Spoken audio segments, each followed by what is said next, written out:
Assalamualaikum warahmatullahi wabarakatuh. Perkenalkan, nama saya Diana Elda Safitri. Saya dari Prodi Pendidikan Kimia 3A.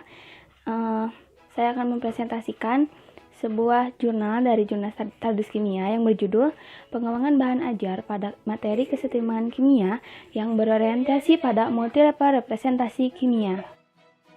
Latar belakang dari jurnal ini yaitu bahwa kesetimbangan kimia itu merupakan sebuah konsep abstrak dengan contoh yang konkret, serta memerlukan pemahaman fenomena dari simbolik, submakroskopik dan makroskopik, serta keterkaitan antara ketiganya.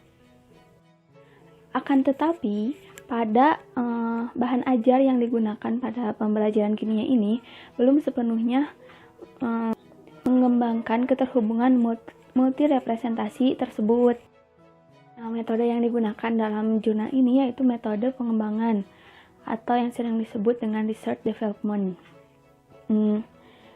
yang bertujuan untuk mengembangkan bahan ajar yang memenuhi tiga level representasi yang tadi, yaitu simbolik, submakroskopik, dan makroskopik.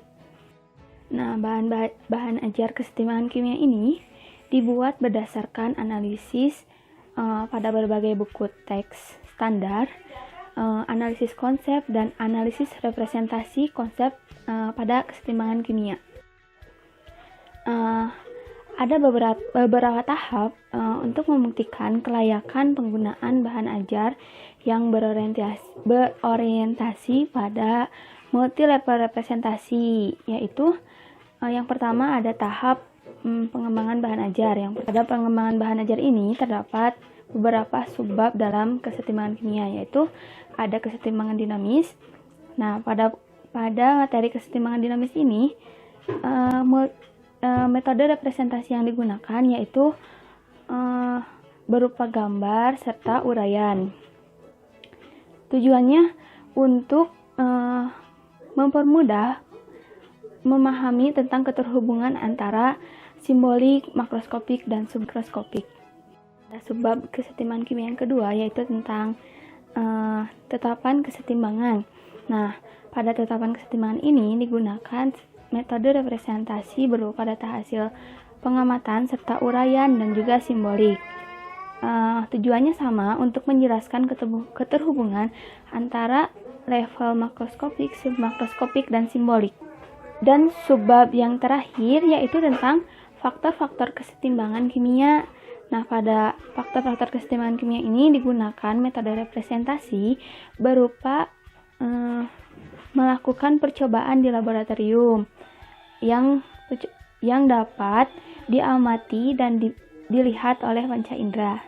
Dan tahap selanjutnya yaitu tahap validasi, di mana tahap validasi ini dilakukan dengan mengisi angket, dan ini dia tabel hasil dari tahap validasi.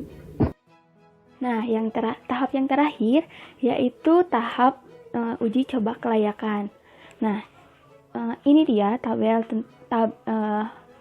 tampilan tabel hasil uji coba kelayakan yang dilakukan dengan cara siswa harus mengisi angket yang telah disediakan. Nah, dalam tabel ini dapat dilihat bahwa bahan ajar kesetimbangan kimia yang berorientasi pada multi representasi kimia ini cukup membantu dalam mempermudah siswa dalam menghubungkan ketiga level representasi, yaitu simbolik, submakroskopik, dan makroskopik. Memadukan antara teks, gambar, video animasi, serta tabel yang bertujuan untuk mempermudah dalam mempelajari konsep dan pemahaman kimia secara umum. Jadi kesimpulannya yaitu bahwa bahan ajar kesetimbangan kimia ini yang berorientasi pada multi-representasi kimia sudah dikategorikan baik dan layak digunakan sebagai sumber bahan ajar kimia. Terima kasih, sekian presentasi dari saya. Mohon maaf bila terdapat kesalahan. Wassalamualaikum warahmatullahi wabarakatuh.